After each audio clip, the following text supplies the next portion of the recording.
for the Onyx News. Extraterrestrials, time anomalies, dimensions, remote viewing, UFOs, UAPs, and USOs, ghostly encounters, abductions, Bigfoot, and more. Your end of the week news source for everything unexplained. Here is your host for the Onyx News Podcast, Margie K.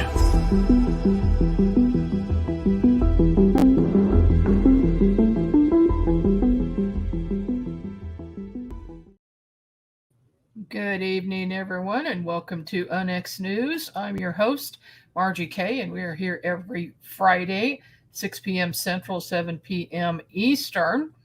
And if you have any comments or questions this evening, please drop them in the chat. And if you are listening, then I would suggest going over to YouTube. Look up the Onyx Network YouTube channel, and you can see us on video if you would like to do that. Got a couple things coming up here shortly in October. The last weekend of October is the Arkansas Paranormal Expo in Little Rock, Arkansas, and the information for that is on our website at unxnetwork.com. And of course, we have XCon coming up October 30th through November 1st in Springfield, hosted by the Onyx Network and Oz UFO. Scott Wolter is the keynote speaker. Of course, you know him from America Unearthed, and we have a lot of other really good top speakers that you don't want to miss. But one of the really cool things we're doing at this event is we're going to have we'll be celebrating our second year anniversary at that time on October 31st, which is our exact second anniversary date for the network. So we're going to have a paranormal Halloween costume party and banquet. So your ticket includes that, plus access to vendors and a lot of other things. So consider that. unxnetwork.com is the place to go to get more information about that. My guest this evening is Mr. Ray Hernandez. Ray was a PhD candidate at the University of California at Berkeley, where he was the recipient of a National Science Foundation PhD fellowship. He is currently the director of the Consciousness and Contact Research Institute, or CCRI, an academic research institute comprised of more than 25 PhD academics, medical doctors, and researchers whose mission is to explore the relationship between consciousness research and the phenomenology of paranormal experiences, what CCRI calls the contact modalities. In 2018, Ray and a team of retired PhD academics published an 820-page book titled Beyond UFOs, The Science of Consciousness and Contact with Non-Human Intelligence, which was the world's first and only comprehensive worldwide academic statistical research study on UFO contact experiencers. Over 4,300 individuals participated from over 125 countries. Welcome to the program, Ray. Margie, and once again, I apologize for being slightly delayed because I had a personal emergency that I had to deal with for pretty much the entire day. But I'm back on track again. Oh my goodness. Well, I'm so sorry to hear that, but I'm glad you were able to join us at the very last second here on Onyx News. Of course, you had your own show on the network for a while. You're very familiar with us, and also you've interviewed quite a few people. How did you get interested in starting this Consciousness and Contact Research Institute, Ray? Well, Margie, as you know, I'm an experiencer. I'm academic. I have an academic background.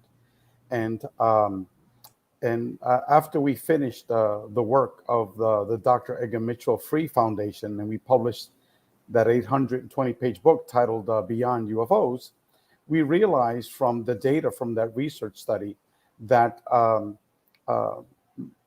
much of our research findings contradicts much of materialist ufology.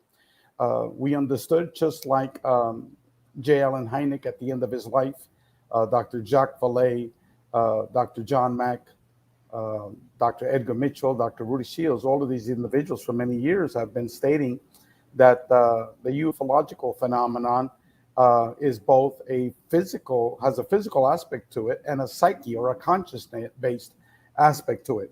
What we were able to do was we're the first to be able to quantify that. And what we found out was that the overwhelming majority of their experiences can be categorized within the contact modalities. These were consciousness-based phenomena. Yes, they might have seen a few UFOs, they might have seen a few physical beings, but 90% of their experiences were quote unquote paranormal in nature.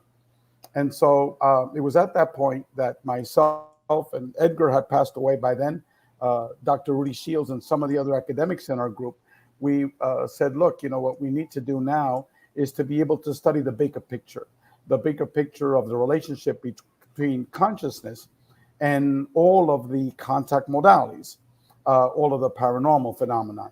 And we need to study it just like we did with the UFO phenomenon via the major contact experiencers, because the PhD physicists are not going to tell us what consciousness is about, okay? But someone like yourself, that has undertaken remote viewing, has had astral travel experiences, has numerous experiences via the paranormal contact modalities. As you know, Margie, there are literally thousands of people just in the U.S., major individuals. One friend that we have in common is Dr. Joseph Burks. But I think at that conference, I think you might have met Dr. Melinda Greer. She's a recently retired medical doctor, and her article is prominently featured in our website and in our book, A Greater Reality, which everyone can access for free. I'll talk about that a little bit later on. So Melinda is right across the border in Oklahoma. She works in Native American territory and very close to Ozarks. And so she's had everything in the kitchen sink. She's had 2 NDE. She's had 3 Sasquatch sightings, 2 of them very, very up close. She's had out-of-body experiences, astral travel experiences. She's seen different types of beings. She's had several episodes of major missing time. We're not talking about 15 minutes here. We're talking about hours with other people as well. And you name it, she has had it. So there are hundreds, if not thousands, of these major contact experiencers that have had almost all of the contact modalities. So that's what we want to do, is we want to be able to research these individuals, to ask them a whole boatload of quantitative, qualitative questions, do in-depth interviews. And we believe that after we finish our research study, it'll provide us lots of information as to the nature of our reality. The experiencers themselves, and me being one, I know this. I have experiences. I know they're real. I do not believe that I have any mental issues that would cause me to have hallucinations, etc. Are most of the people that you've spoken to, do you think that they are have their feet on the ground?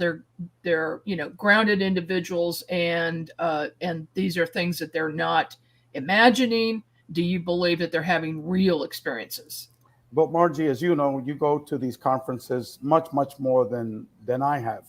And plus, you've been in this field much more longer than I have as well.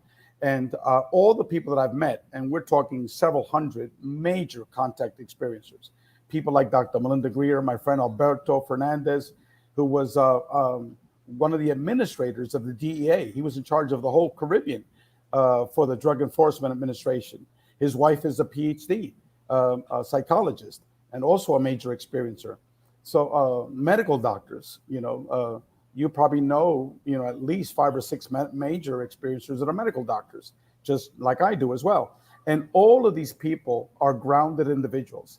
I was an IRS tax attorney for 25 years, okay? And I always had the highest ratings when my evaluations came. And so, these are people that are grounded, normal people, but yet we're having these experiences. And what we're going to be doing in this upcoming research study is we're also going to be asking them medical health related questionnaires to be able to dismiss once and for all this whole concept of these people are having hallucinations. These people are psychotic in some way. These people are mentally unstable. So we have several PhD psychologists and psychiatrists, MD psychiatrists in our organization. So we're going to be addressing that topic as well. That's a really good idea. And I'm sure that you're also going to be looking at what kinds of medications these people could be on that might cause something like that. Yeah, so that's going to be part of the whole medical history of what medications they were taking when they stopped. And what I have found, you probably can agree with this, is that many people, once you're having these experiences, there was a period in my life where I began to think that I was crazy, okay? And then I went to a psychiatrist, and this man prescribed for me tons of psychotropic medications that would make me into a zombie. But then I realized, look, my wife is having similar experiences. My daughter's having similar experiences. We cannot all be crazy at the same exact time, okay? And this started after we engaged with this energy being in our living room and began to see these upfront huge UFOs. So, we knew those were the triggering mechanisms. So I totally ignored him. And what I found out, just like you probably know, Margie, is that a lot of people might start off taking these psychotropic, mind-altering medications from psychiatrists and other medical doctors. And then over time, they realize that their experiences still continue, and so they drop these medications.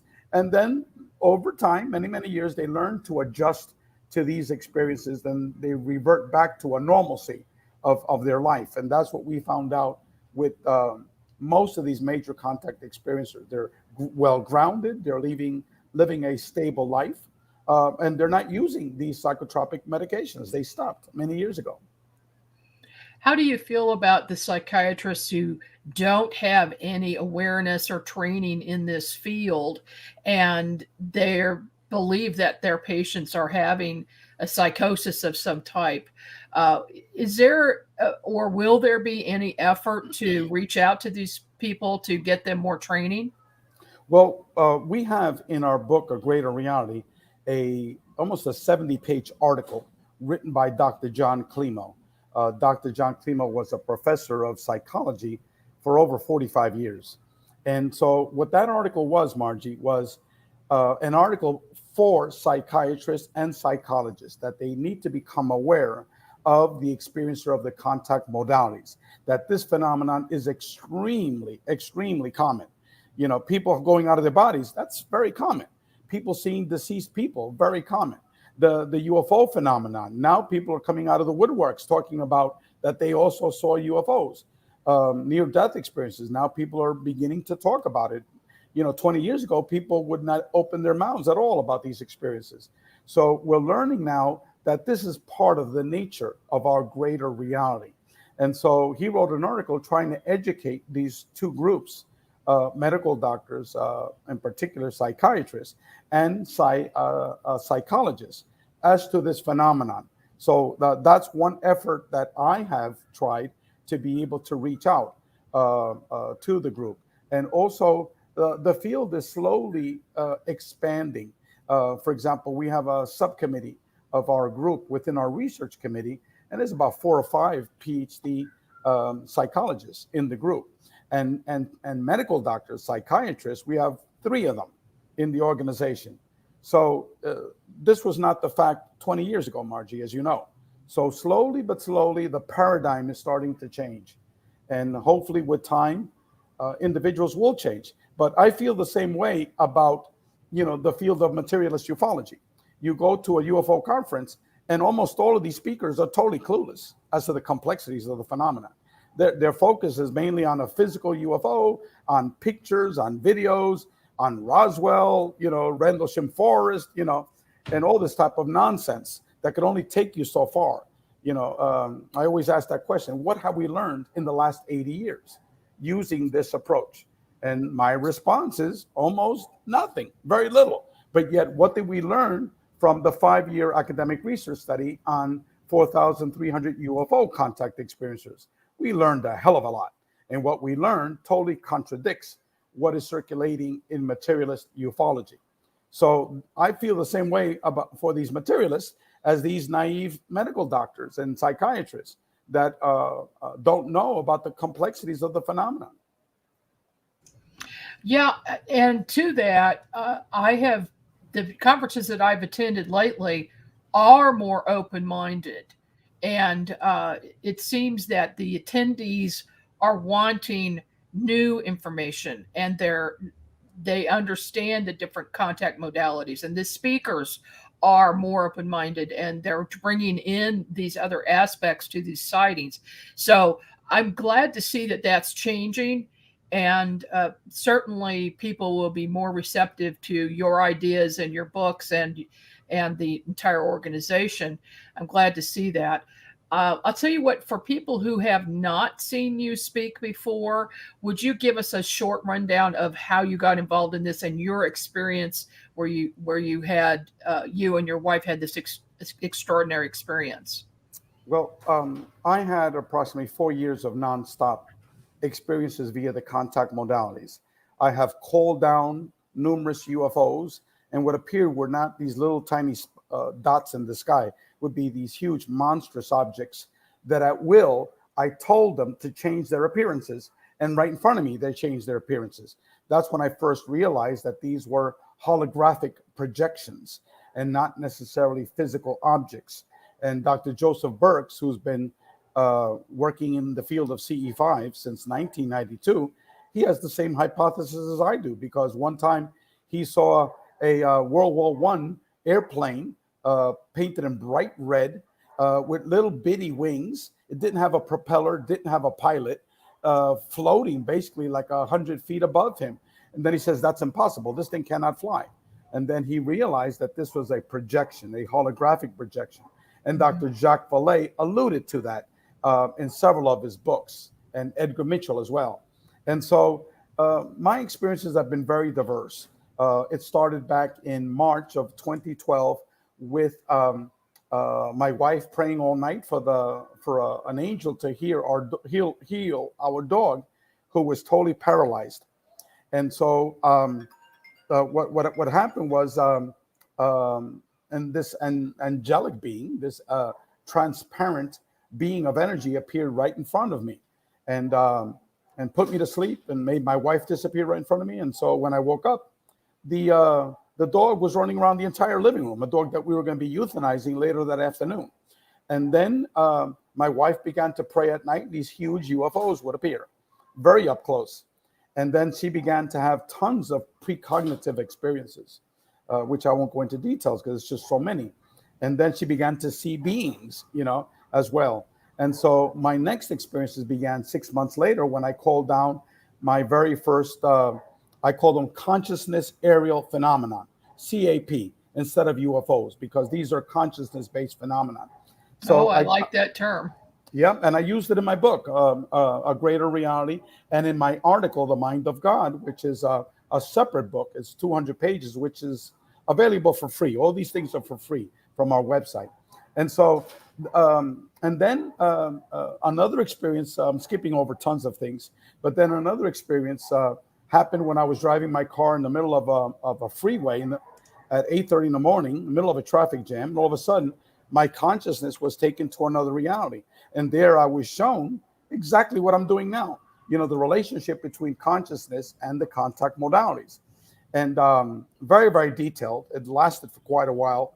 And then and I was brought right back to the car with any missing time. I was literally taken outside of space and time. And so that same afternoon, I got an email from Mary Rodwell, which I never met before, because I'd sent her an email 6 months before in October of 2012. So this experience was May of 2013. And the email went like this. It said, "Dear Ray, I'm sorry I'm responding to an email you had sent me 6 months ago, but it just popped up on my email just a few hours ago." So it was literally held up in cyberspace for 6 months until I had that out-of-body experience. And Yes. then we spoke for about, my goodness, like 3 hours. And then at 1:30 in the morning, I said, "Look, Mary, I got to go to work tomorrow. Can we continue this tomorrow?" And she said, yes. So the next day at 9:30 in the morning, I got a phone call. "Hello, is this Ray Hernandez?" I said, "Yes, who's this?" Dr. Rudy Shields. I had no idea who this man was, okay? He eventually became the co-editor of all of my books and became one of the co-founders of the Dr. Edgar Mitchell Free Foundation. And Rudy was a recently retired emeritus professor of astrophysics at Harvard University, the only professor that stood up to the inquisition of Dr. John Mack at Harvard, okay? And so this man was calling me at 9:30 in the morning, and we spoke at length, and then he said, Ray, write this number down, this telephone number down. So I wrote it down. And he says, this is the telephone number of my mentor. So I said, well, I'm thinking, who the hell could be this guy's mentor? He's a professor at Harvard of astrophysics. So I said, who's your mentor? And he says, Dr. Edgar Mitchell. He says, I'm going to give him a call immediately after this, because what you had was a download of Edgar Mitchell's quantum hologram theory of consciousness, which is a very sophisticated physics-based theory of the nature of our reality. And so I waited like about 4 hours to give Edgar a call, because I knew who he was. He was very, very famous. And so finally, when I called him, he said that Rudy had spoken with him. They had like a 2-hour conversation. And he said, Ray, what are you doing tomorrow? He said, well, I'm working. He says, can you take the day off? I said, sure. He said, can you come by my house? You only live an hour and a half away. And he lived in Palm Beach County, and I lived in Miami-Dade County. And so, can you be here at 10 o'clock in the morning? I said, sure, of course. So I was there the entire day with Edgar. And eventually, over time, I was at his home more than 20 different times. Edgar became one of the co-founders of what eventually came to be called the Dr. Edgar Mitchell Free Foundation, together with Mary Rodwell and Rudy Shields. And from that foundation of 4 people, we began to develop this concept of doing the world's first comprehensive academic statistical research study of UFO contact experiencers. And so all of a sudden, little by little, we had people like Kathleen Martin, Barbara Lamb, Leo Sprinkle, we had Rosemary Ellen Guiley, and lots of individuals at that level, and a whole bunch of academic professors that were interested in the topic. And we all joined forces as one group, and we began to develop the research methodology. We then administered the various surveys that we developed. And then by the end of 5 years, we had published 2 academic articles that were published in 2 academic journals. And we published that 820-page book, which the vast majority of individuals in ufology have totally ignored, materialist ufology. The reason why is because we got that word consciousness in our title. Mm-hmm. The title is Beyond UFOs, the Science of Consciousness and Contact with Non-Human Intelligence. And as you know, Margie, when these materialists hear that word consciousness, they run like it's a plague, because they've never been exposed to what the hell it actually means. They're strictly left brain, and they've been trained in certain areas, and everything else doesn't exist to them. And there are a few who will cross over, who want to know more about it because they're curious, because they know there's a missing link to all of this. Why do some people have these experiences and others don't? And to that question, we've got a question in the chat. Do you think that ancestry has anything to do with the people you will study? I think he's thinking about DNA, Okay, we did several questions on blood work. And we showed that the blood that people self-described that they had was the normalcy curve of blood work in the U.S. and around the world. So it's not like, RH negative and stuff like that. No, we totally dispelled that rumor. That was a false rumor. In terms of DNA, we didn't ask any questions on DNA because, we're not able to substantiate people's DNAs and put it in a DNA bank. That involves, lots of money. And so we never pursued that. Now, what I think is happening is that what we know, we ask various questions about family. Has your parents, have they had these experiences? Brothers and sisters, okay? Grandparents. And it's difficult for grandparents, because a lot of people, their grandparents have died. But yes, their grandparents, a very large percentage, have had these paranormal experiences. Certainly their brothers and sisters. And the highest percent was their children. Okay, if their parents are having these things, the children are going to have it. Like in my case, my daughter. So yes, I can state that unequivocally that we did ask those survey questions regarding the parental heritage of children, of siblings, brothers and sisters, and of grandparents. And yes, that link is there. Okay. Well, we have to take a short break, and when we come back, we'll talk more with Ray Hernandez.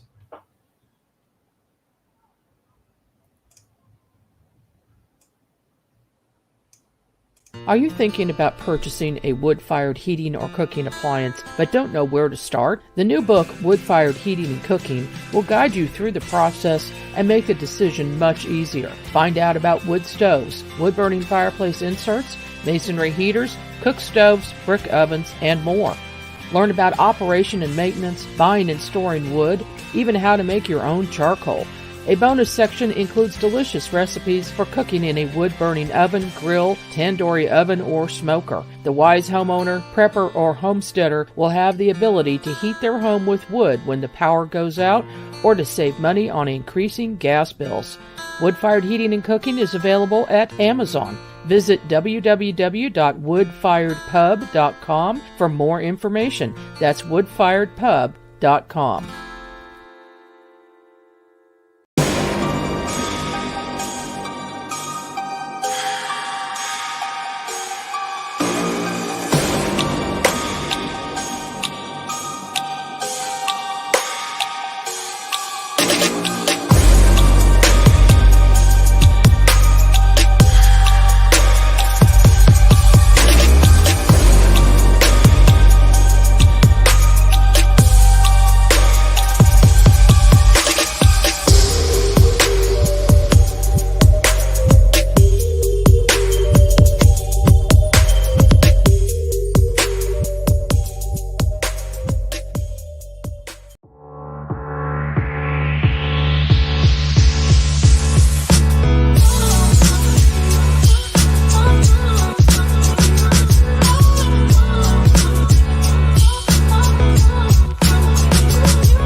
And we're back with, you're listening to Onyx News, and I'm your host, Margie Kay.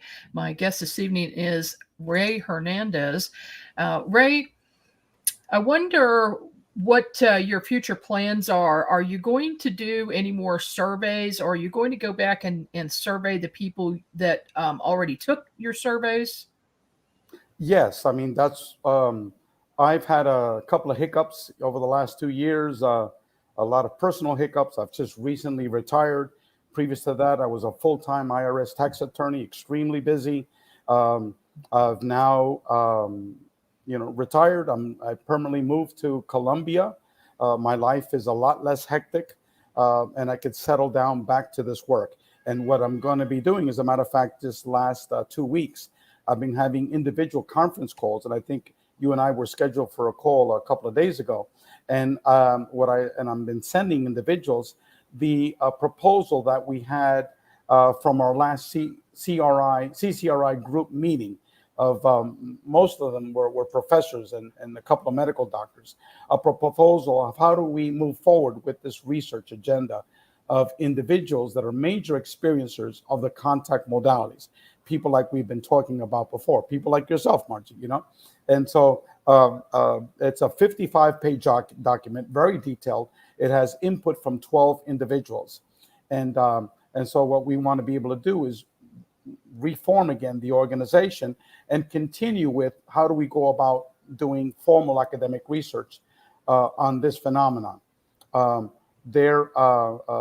you can see, our website is agreaterreality.com. Please go to the website, agreaterreality.com. All of my books are free for you to upload as PDF files, and including, it's a lot of reading, The Greater Reality book series is 2 volumes. Each volume is 800 pages. Okay, and that's it right there in front of you. The first 2 volumes are theoretical in nature. These are academic articles. Volumes 3 and 4 are going to be experiencer articles. I know that you wrote an article for volume 3 of our book. Right here in front of everyone here is the book Beyond UFOs, and that was published in 2018. And what gets these materialist ufologists all shook up was that word consciousness in there, the science of consciousness. But as I said before, we're the only game in town. No one has done that before and after. Now, the mind of God, that was the introductory article for the 1,600 pages of A Greater Reality, but it turned out to be 200 pages, very lengthy, very detailed. And so what the hell, I'll make it as a separate book if people want to read the book, but it's free. You can access that book from our website. And so the article is, you'll see it there, introduction, you'll see my name, you'll see the mind of God. And what that is basically an introduction to all of these concepts of the contact modalities. And by the way, that term, the contact modalities, I coined that term immediately after I had that out-of-body experience that I told you about. I wrote an article for the Dr. Edgar Mitchell Free Foundation website. And the article was titled, if I believe, Consciousness and the Contact Modalities, and the Quantum Hologram Theory of Consciousness. I integrated Dr. Edgar Mitchell's theory within that article. And so now that term contact modalities, I'm hearing it all over all the time. As a matter of fact, there have been a couple of books published with the term the contact modalities. And I hope they've given me credit for it, but that's not important. The importance is that the term is being used because people have to understand that all of this paranormal phenomenon needs to be seen as one integrated phenomenon and not as separate and distinct. Like the ufologists, the materialists, they just UFOs. What the hell does out-of-body experience have to do with UFOs? Well, we determined in our research that 80% of the people who have seen UFOs have had out-of-body experiences. That's the relationship, okay? You would have damn read the book, you would have known. If you would have talked to major contact experiences, I'm sure you've had out-of-body experiences. I've had out-of-body experiences. All the people we previously mentioned here have had that. So it's extremely common once you've had these experiences. And same thing with the NDE folks. A lot of NDE folks, what the hell does UFOs have to do with NDEs? What does out-of-body experiences have to do with NDEs? We know that the out-of-body experience is the initial stage of an NDE, but there's tons of people that have never died. They never had an NDE, and they're popping out of their body all the time, going to other dimensions and stuff. So they say, what the hell does that have to do with an NDE? So it's not just the UFO folks. It's the whole range of people that are studying the contact modalities. So what we're focusing on is 2 major components as 2 theoretical constructs in our book. Almost every author in that book, in the theoretical chapters, agrees with these 2 hypotheses, okay?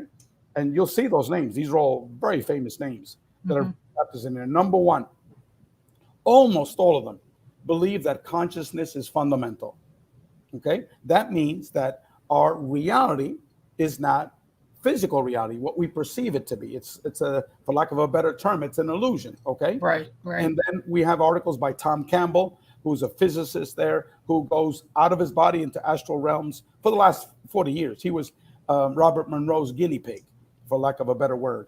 And so he explains that. Dr. Joseph Burks explains that. In my book, The Mind of God, I explain that, and tons of other articles in our book talks about, is consciousness fundamental? We have about 4 or 5 articles in that book just on that topic. And then the second thesis that almost all of these academics and medical doctors adhere to is the concept that all of the contact modalities needs to be studied as one integrated phenomenon and not as separate and distinct phenomena, okay? It's one phenomenon. And the experiencers are the key to this, because you talk to every major contact experiencer, they've had everything and the kitchen sink, and so they're proof that you need to be studying this from a much more complex perspective. And you're a case example, Margie. Well, indeed. And I think one of the biggest problems that I've encountered when I go to different types of conferences is people are very frustrated when people don't want to discuss how these things are related. Paranormal events, metaphysical events, the consciousness, UFOs, Sasquatch. There are people who want to stay in one area with blinders on and not perceive that all of this stuff is related and there is a connection, and it is the individual who is responsible for these things. It's not something external. Correct. It's something within us. Correct. And I discussed that in detail, how that mechanism might work, because none of us has the answer to all these things. But I have a proposed mechanism of how this mechanism works, this complexity. But our book, A Greater Reality, all 1,600 pages, it's like a talking encyclopedia of all the contact modalities. And we go into all aspects of consciousness. It's an educational tool, okay? And it's not written to a certain highfalutin level where no one can understand it. Yes, it's written in intellectual jargon and a little bit more sophisticated, but the average person can certainly read every article that's there. The most difficult article is an article by Dr. Edgar Mitchell, which initially I had to read it 3 times, okay? It's not an easy read, okay? But yet on the 3rd time, it was like, okay, I got it, okay? But most of the other articles are not like that. These are easy reads, okay? And please, everyone, go to our website, agreaterreality.com. All of the material there is free. And my email, if you want to chat with me or if you want additional information, is just put info at in the beginning of that. So it's info at agreaterreality.com. And if you want to receive these individuals individually, the entire books as PDF files, I'll send you all of my books as PDF files.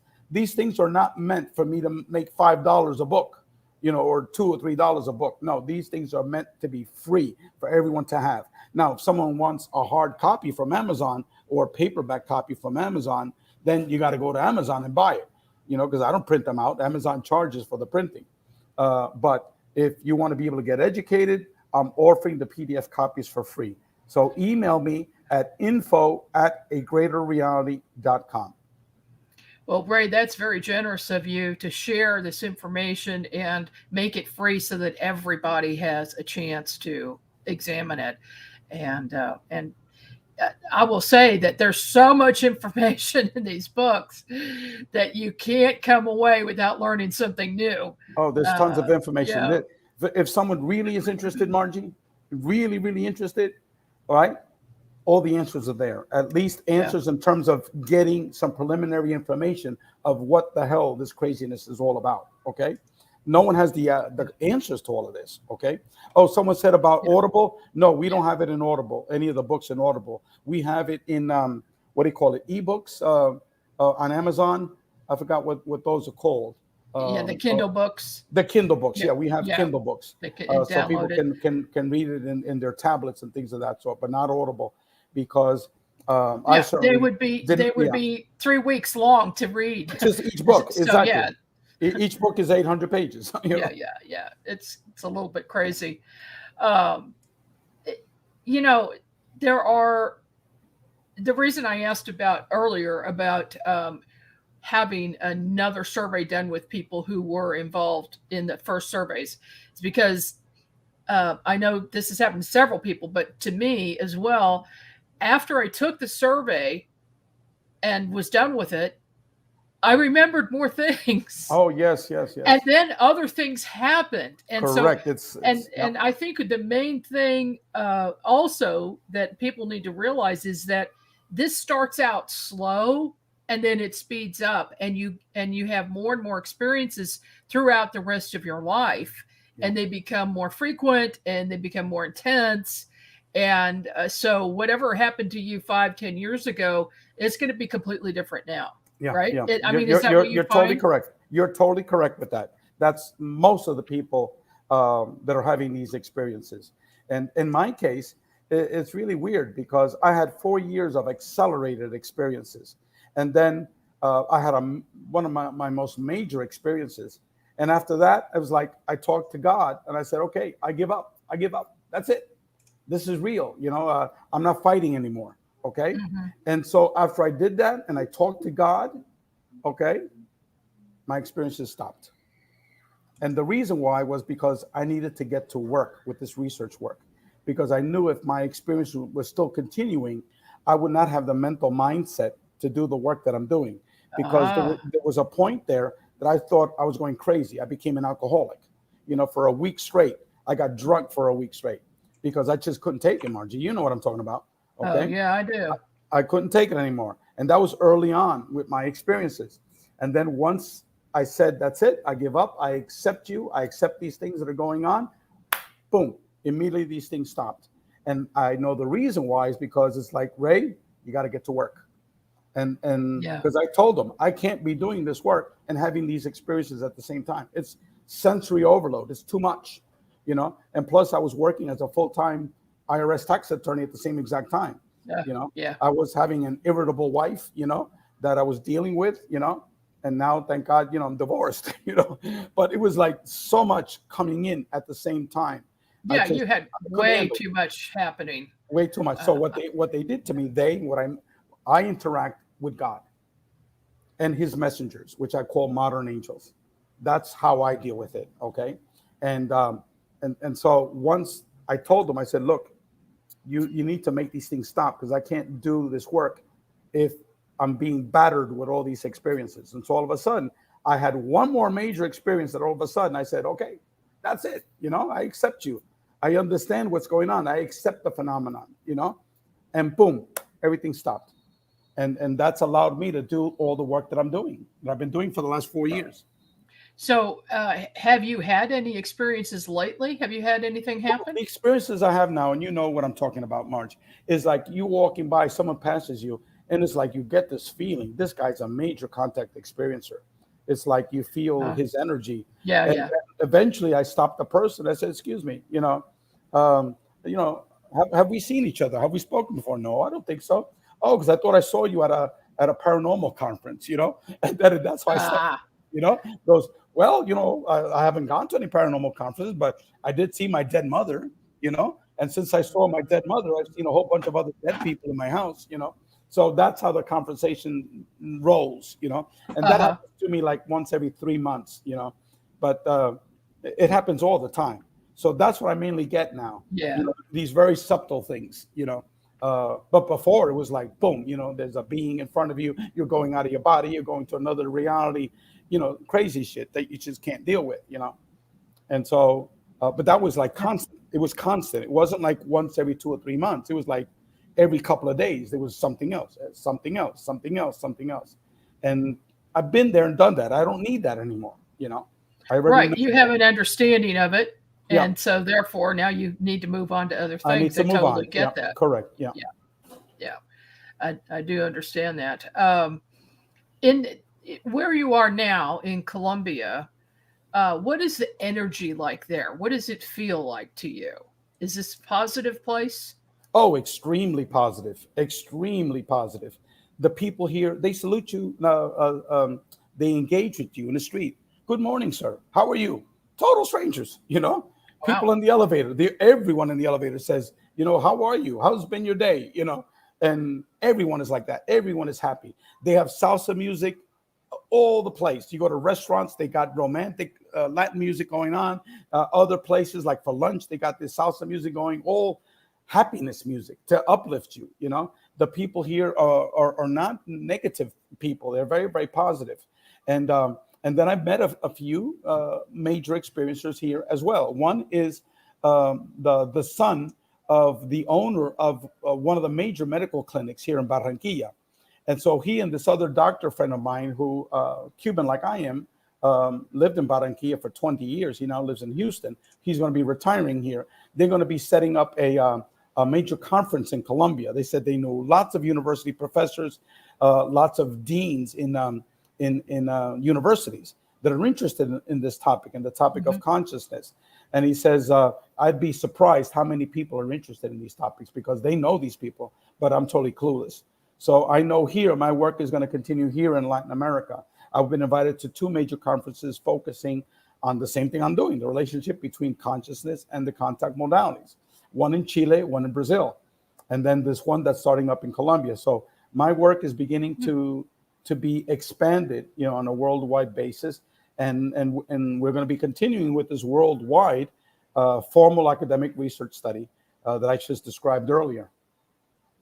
It sounds like you're in the right place at the right time. Yes. And typically, I mean, in ufology, we know that Latin America is very open-minded to this subject. And they will report UFOs nightly on TV. Yeah, and also one other point, Margie, is you sit down to dinner with these people, and a conversation could be, "Oh, I saw my mother again last night," and her dead mother. So it's like normal part of the conversation. It's accepted within the culture, But in the U.S., a lot of these topics are all taboo. They're still taboo. But in Latin America, they still have that culture of spirits, of angels, of communication with the deceased. These are all common topics. And celebrating the Day of the Dead. The Day of the Dead. All of these concepts in Latin America, they're very much open to these things. But in the U.S., it's like, this Protestant tradition of taboo topics still remains, Can you go into a little detail about what this book is about? Okay. The Mind of God is an introduction to the 1,600 pages of my book, A Greater Reality. The first section, I describe maybe 3 or 4 pages for each of the different sections. For example, Dr. Jeffrey Kripal, a professor of religion and philosophy at Rice University, he wrote the prologue. Then the next chapter in there is an article by Dr. Melinda Greer, the major experiencer who just retired as a medical doctor at a major children's hospital in Oklahoma. And so she wrote a chapter about her experiences. And I use that as an example of a major experiencer that's had everything, okay? And so then we get into there's a whole series of articles titled The Primacy of Consciousness and the Contact Modalities. And there, I believe it's like 4 or 5 articles that discuss this concept of the primacy of consciousness. And then we get into this topic of what is non-local consciousness, what is telepathy, and its relationship to the contact modalities. And we have several articles that focus on the work of Dr. Edgar Mitchell and the Institute of Noetic Sciences, which is the world's leading academic research institute on the psi phenomenon. And then we have several of the godfathers of the NDE research. We have Raymond Moody. We have Dr. Bruce Gordon. My goodness, I'm screwing up the name. My Alzheimer's is kicking in. He's the major NDE researcher in the world. And so we have like 3 or 4 articles on NDEs. For out-of-body experiences, we have like 2 or 3 articles on out-of-body experiences, remote viewing, and astral travel experiences. And then we have only 1 article that we have on lucid dreams.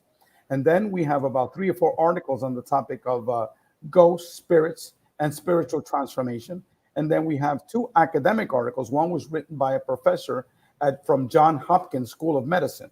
And another one was a professor at the University of London. These are 2 individuals that are been researching entheogens, ayahuasca, DMT, psilocybin, magic mushrooms, etc., LSD, for many, many years, especially that professor from Johns Hopkins. And both of these articles compare near-death experiences to hallucinogenic journeys.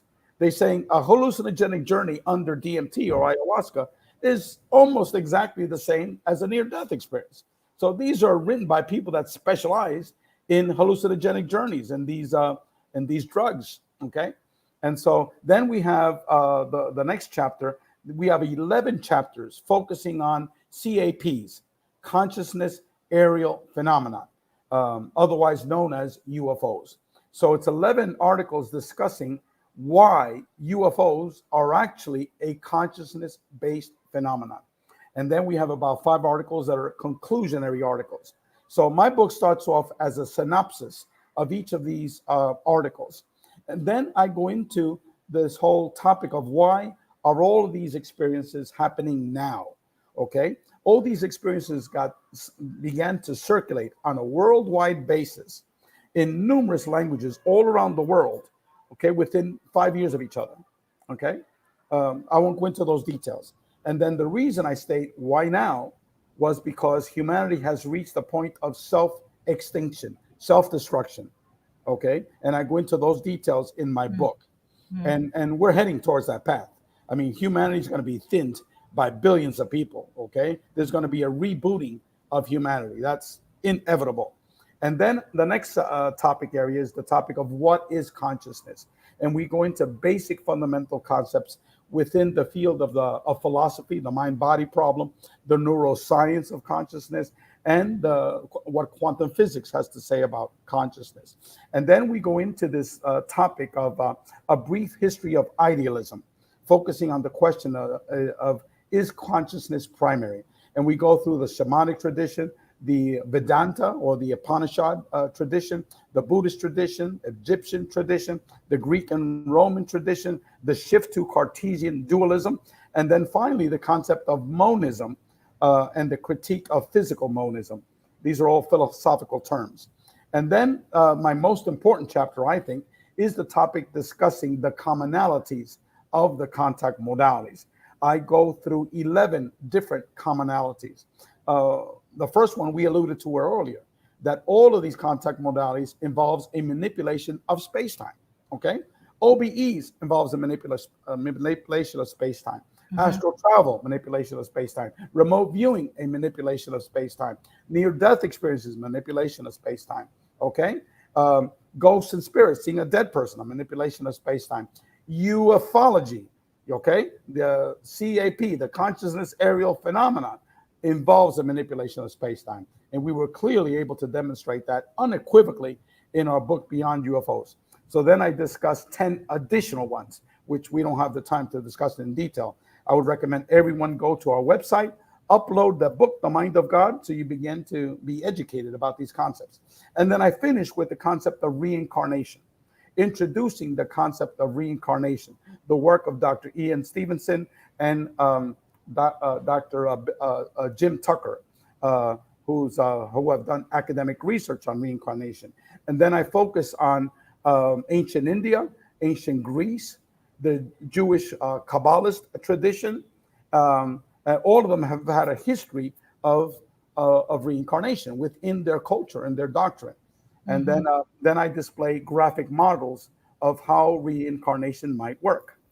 And so that's what my book basically is all about. It's sort of like a very brief overview of the nature of our reality and our book, A Greater Reality. And so it's all for free, folks, okay? And this book, The Mind of God, it's only 200 pages, okay? So for some folks, it's too much. And for some books, individuals, it's not enough. So 200 pages, at least you can get through that. And then if you want to be able to read piecemeal all the different articles in our greater reality, you certainly can do that. You can upload each and every one of these articles for free from our website. We've got a question in chat. We've got about 2 minutes left. Ray, are your books channeled from your higher angels? Well, these books have been written by over 45 individuals. So each chapter is a separate concept written by each of these individuals. In terms of what I'm expressing in my book, The Mind of God, no, these are not channeling, okay? These are a direct result of one major experience I had. I was driving my car, like I said before, taken to another reality. I'm inside this huge, gigantic wheel. That's where we have the wheel as the symbol of the organization. And I'm inside this huge cart. And then all of a sudden, these videos are in each separate component of the wheel of the cart, okay? And then each one is a video. And then I was getting downloads with each one of what was, let's say, for example, near-death experiences, download information of what that was about. Then it would move. And then all of a sudden, it's out-of-body experiences and astral travel experiences. Then tons of information. It wasn't a voice. It was pure information. And it went through numerous of the contact modalities. And then at the end, I was given very specific instructions of what I needed to do. So it's not Ray Hernandez invented these things. No, this came from some other source. And for me, it wasn't a channeling. It was a result out of a direct astral travel experience where I was literally taken outside of space-time to another reality. Well, Ray, this has all been fascinating, and as usual, we didn't have enough time because I know we could talk easily for at least 4 hours. But thank you so much for being a guest on the program tonight and sharing your experiences, and good luck with your future projects. Thank you, Margie. I totally respect the work that you're doing. I admire you, and please, may God give you the fortitude to continue with this extremely important work that you're doing. Well, certainly trying. And that's exactly why we do the UNX Network with all of these different shows. So I appreciate that, and appreciate all the work that you have done, and especially providing this for free for everybody. All right. Well, and I hope you'll come back again soon, Ray. Yes, We'll be in most touch. certainly. You know, I have much respect for you, Margie. Thank you. Same here. All right, this is Margie K. This was another edition of UNX News, and we'll see you here again next week.